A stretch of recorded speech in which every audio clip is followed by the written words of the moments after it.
ah. Oo nga, nakakapagod na. Oh, bakit? What happened? Yung mga nanghuhuli na naman, nakakainis. Di na tumigil yung mga pulis na yan? Kaya nga inisip ko nga magrenta na lang ako ng pwesto para makakuha ko ng permit. Nakakapagod na makipaghabulan.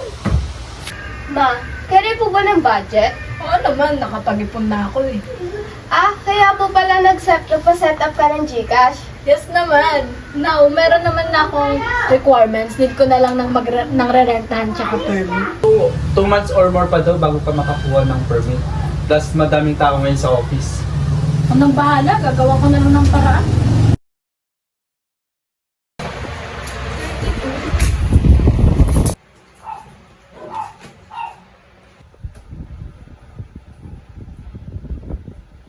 Good morning, sir. Baka naman pwede ko na makuha yung permit ko. 1 month na hindi pa din dumadating. Magkakos na yung start ko if di ko pa yung makuha. Eh, wala talaga akong magagawa dyan, madam. Unless makapag-pay ka ng kahit konting halaga. Pero kung hindi ka talaga makakapagbigay, you can probably wait 2 months. Dali na, sir. May mga anak din naman ako. And then you know what to do. Sige na, 500. Dapat bukas makuha ko na yun. Next. Magandang umaga, officer. Magandang umaga, Mr. Galang. Magpapapirmit sana. Business, para sa business, no? Mahal tayo mo ng huli. Dahil joke lang. Ano, kung pamapermit ka ngayon, since meron ka na mga requirements, ang hihintay na lang natin is mga 1 or 1.5 months. Ha? 1.5 months? Ang tagal naman. May mas mabilis pang proseso. There's a way. Alam mo naman. Magbigay ka na iyan. Ganito naman ang sistema ngayon. Diba, sir? Oo. No thanks. Sige. Basta. Maghihintay na lang po ako. Sige, basta hanapin mo na lang ako sa November 16. Sige. Dami nagpapapermit ngayon ah. Ayaw mo ulit? Kita natin dyan, sir. Oo nga eh. Pero anong balita pala doon sa business mo? Pati balita ko, malaki lumalago na naman ang kita mo. Pero dapat may hati din ako dyan. May hati ka din sa mga nasusunod ko. Alam mo naman yung mga binibenta mo, best seller yan sa mga connections ko. Ako bahala, sir. Basta may nakakili lang sa mga sugol ah. Siyempre.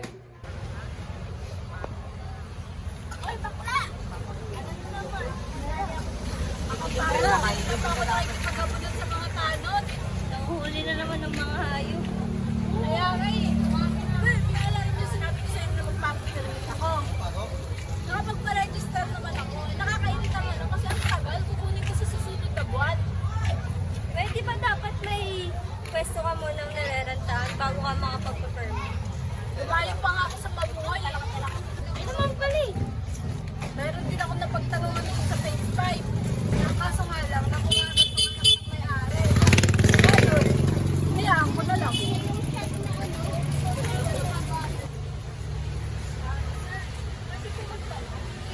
Ay, ito sa aling Esther, di ba? Tungkol siguro rin sa pwesto mo, no?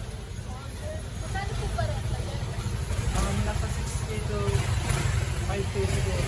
Depende sa akin tatay. Pero may share din ako dyan kung malakas yung tao. Ganun ba? Sir, salamat. Babalik na lang po ako. Pwede ba pinipenta natin ba? Oo, bakit? Nirereto ko ba? Yes, that for school purposes kasi maybe may ibenta natin.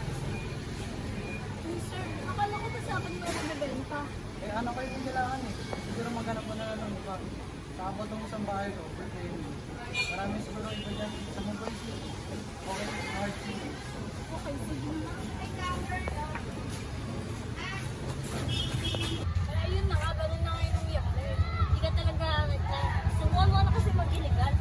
Ha? Ba't naman ako mag-illegal? Baliw ka ba? Kalma, sinasabi ko lang naman. Ewan ko sa'yo kung ano-anong pinagsasadyos mo. Jose, how's business? Goods naman. Dala mo ba yung pinapadala ko? Siyempre naman. Basta nga lang. Magkakaroon tayo ng problema. Ano problema? Kasi alam mo, yung mga customer na binigay mo sa akin nakaraan, kumukunti na. Kasi alam mo yung mga produkto mo, bulok. Yan, ayos ko. Nagawa nila ako ng sarili ko. Ano yung ibibenta ko? Competition. You say, kakalabanin mo na ako ah. Ang problema kung gusto ko kumita. Ikaw ang gumawa ng paraan kung paano yung kikitain ko. Sasabi ko sa'yo, Wala akong pakialam. gusto mo tanggalin ko yung sahod mo. Ay, problema talaga to. Para ngayon sasabi ko, pagbibigyan kita. Wala ka na magagawa, officer. Alam ko may isang mo kasi. Tingnan natin masasabi mo sa ko. Jose, kilala mo naman siguro si Mr. Galang.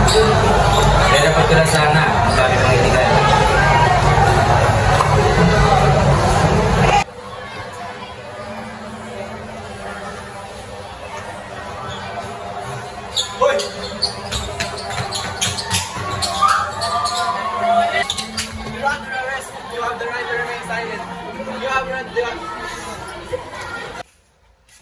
Grabe. Tagal kong hinintay itong permit na to. Buti na lang nakuha ko na.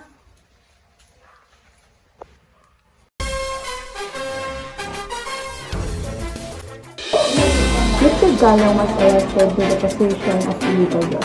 That's why company's business established without questionable set of Wait, Mr. Galang? Taga dito lang daw siya. Kilala mo? Oo, siya yung nagsabi sa akin na manuhol na lang daw ako nung kumuha ko ng permit. Ay, buti nga nakarma.